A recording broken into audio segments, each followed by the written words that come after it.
Shall we start? Okay. Dr. Hagiwara, first of all, congratulations on receiving the 2024 Global High Tech Award from Armenia. What does this recognition mean to you personally, and how do you perceive Armenia's efforts to position itself on a global high-tech hub? I know that you are first time in Armenia and not familiar with the tech industry very details. Please use microphone. Many people told me, any work, the award is more work. And not for money or fame, it's a work, more duties and so on. Because many people expect people who do the work can do more work. That's the philosophy I learned from Caltech, you know. In Caltech, if you find new things, you see, you learn. There are many things you don't know. So we search, we make a question to question. So in this case, at its age, I am a businessman. I have no way to grow any business things. All I can do now is education. And by this award, you know, I can have many young people who may say, hey, old man, why are you so great? You know, I'm happy to say, you know, I am great because I've done many things. So they listen to me. That's very important, you know. Young people get interested in me. My wife and my kids don't care too much. I mumble too much in front of the kitchen, walking, telling, oh, daddy, grandma, you talk too much. You know, they don't listen because they were interested in some other subject. But in university and they are eager to do something. They have a purpose. And in that case, I can have many educational material for them. In getting back to Armenia, how do you see Armenia's potential to put country on the global high-tech hub? I believe many young engineers are directed to see the world here. I visited universities. They have Armenian French University, also the highly technological, you know, high-level polytechnic high school, not polytechnic university. Actually, when I moved to California, I spent 2 years in high school. That was a technically oriented polytechnic high school. I found that you also have from kindergarten to all the education. And the importance is that you have to teach things from the early age, right? And you have that philosophy. Sony had that philosophy too. Our founder, Ibuka-san, he was always thinking about educating it from the young. You know, so you are saying that in order to Armenians to be on the map of global high tech, you have to educate them direct from the child. From the early ages. Early age. That's okay. important. During the award ceremony, you emphasized the science knows no borders and highlighted the role of science in promoting peace. Could you elaborate on how international scientific collaboration can help bridge divides and foster global harmony? See, you have all the softwares, but to make things, you need also hardware. Sony used to do hardware only, no software. But by doing the PlayStation AI, we hired many software engineers to make a very good iRobot. And also PlayStation game. We need lots of software, okay? And in your country, I observed that your software base is very, very strong. Architecture and FG, and turnaround time for the designing for the computer system. But I see not many fab line here. Okay? Not many what? Fabrication line and the hardware chips. You don't have to make the hardware chip. All you need is a physicist and the people, basic material scientists and so on, so that they can guide many, type of TSMC and they can have lots of fabrication lines. And also there are many tools to fabricate real chips, right? And you need all computers to control all tools. And you have the IP and robot control system. My suggestions to study how to control these tools to make the hardware.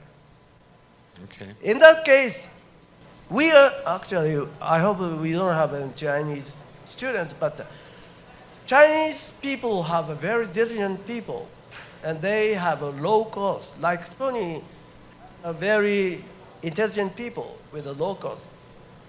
$1 was 360 yen that time, okay? Now 150. So employee cost, went down and went up always because of the money rate. But in science, technology, we have an AI robot and so on. So I am asking robots, machines, automated AI robot, make their own component by themselves. All we need is the energy. All right. Let's talk about a little bit about your. Let's talk about your biography. Biography. Oh. Your journey began with a bold move to the U.S. as a teenager. Teenager. You've been 17 years old when you moved No. to 15 years old. I was 15 years. I gave up going to the college. Yeah. Looking back, how did the early cross-cultural experience shape your vision as a scientist and innovator? How do you combine your Japanese background and American education? I didn't understand the question. You are asking about how I went to America? Yes. Oh. And how American experience helped you? See, when I was 2 or 3, I already went to movie theaters. I saw many beautiful scenes of Mediterranean and French movie and so on. Only 3, My father was jobless after the war too. So my mother was supporting my father. So my mother gave the money to my father, so he has to kill the time. He was like, at that time, he was taking care of 3 boys. He has no time. He was always going to the movie and so on. And going to the park, and he is usually in Japan, mother takes care of the children. But in my case, my father was taking care of it. That's the beginning. So when I was 3, my father took me to a movie theater. In Kyoto, we have many movie theaters. And somehow my father got the free tickets. And then I began to find small guy, following adult, you can be a free admission to the theater. So without father, I began to go to the movie theaters from the 9 o'clock in the morning till 10 o'clock in the morning. And the father always, I'm here in the movie theater next to our house. So father didn't take care of the kids, So he put me into movie theater. There I sit, like you guys keep the game machines for Which kind of movies did you watch? Which kind of movies did you watch? American? Always American movies, also Disneyland cartoons. And how this connected to your American education?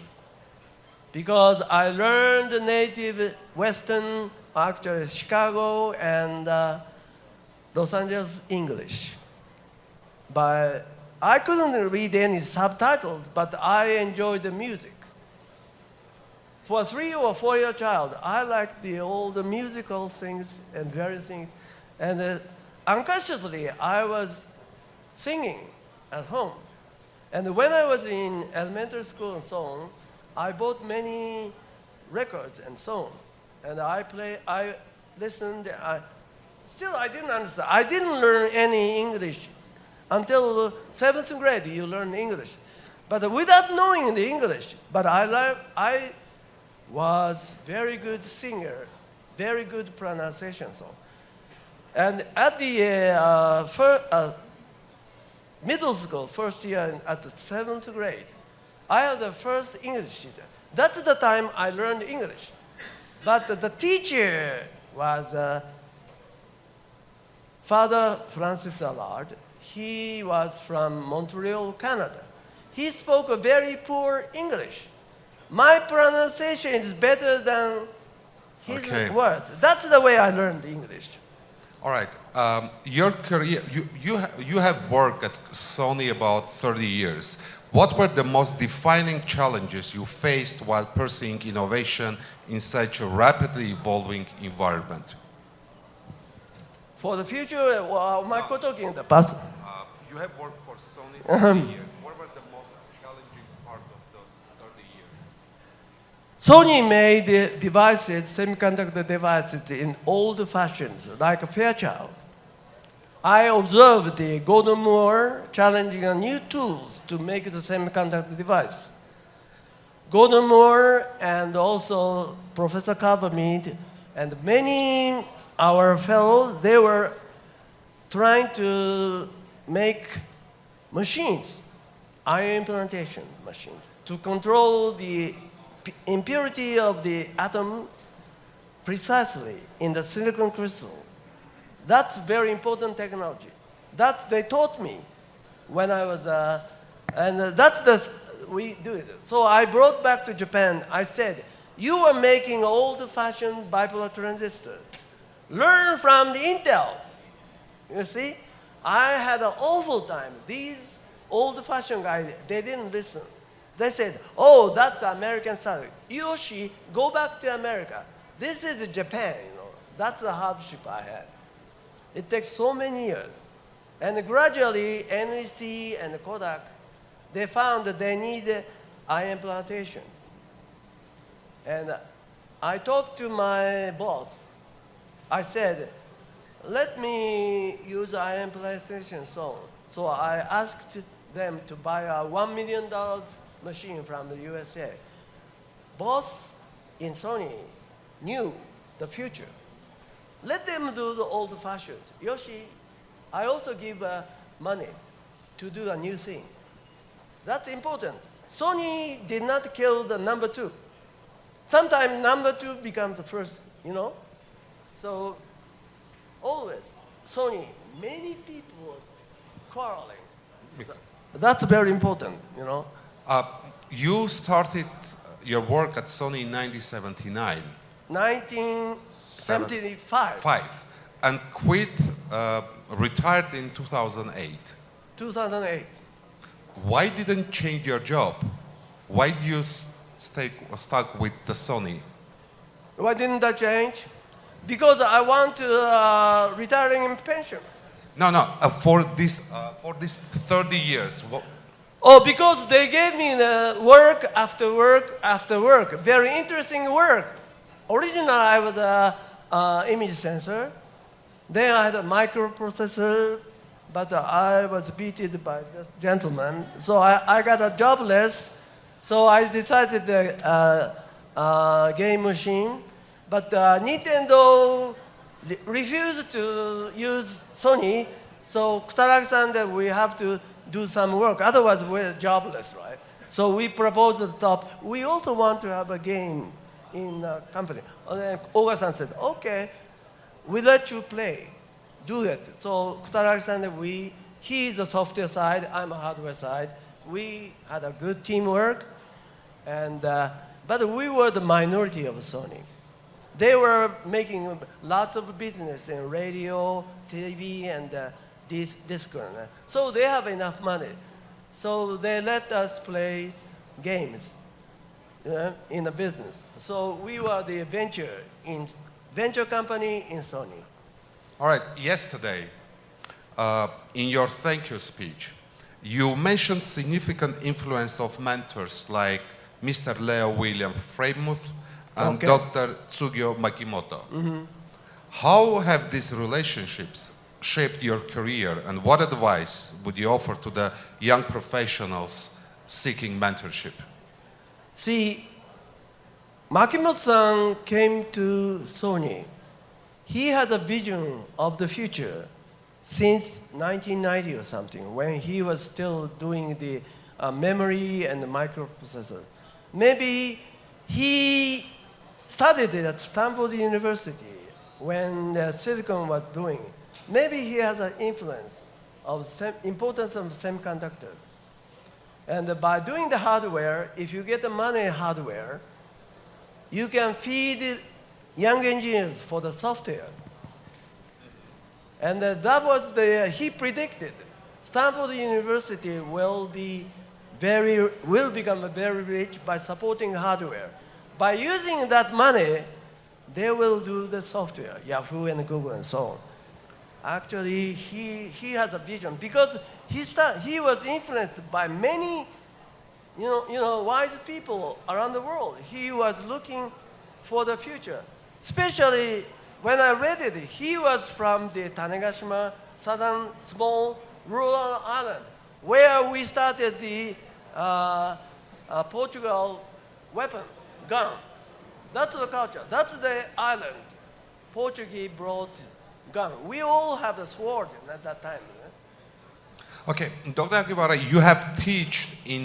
you have academic position in institutions like you have been professor in California Tech University, visiting professor at Caltech, Gunma University, Soja University. I also have a Kanagawa Institute of Technology, also Tokyo Polytechnic University in Atsugi City, but I didn't put on that. I have What is the 3 most valuable advice you give to your students? Oh, never give up. This is first. It's never give up to that and listen to other people, which I don't do. And also believe in and respect other people's opinion, and don't use violence.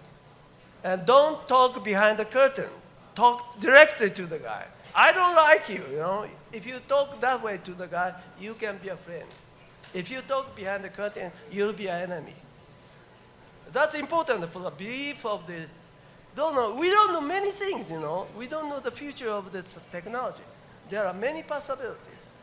Someone was working on that direction. We had that problem in Sony too.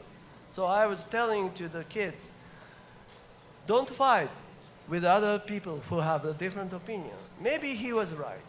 Maybe you are right. We don't know. You have to be humble. That's what I learned originally from Caltech, anyway.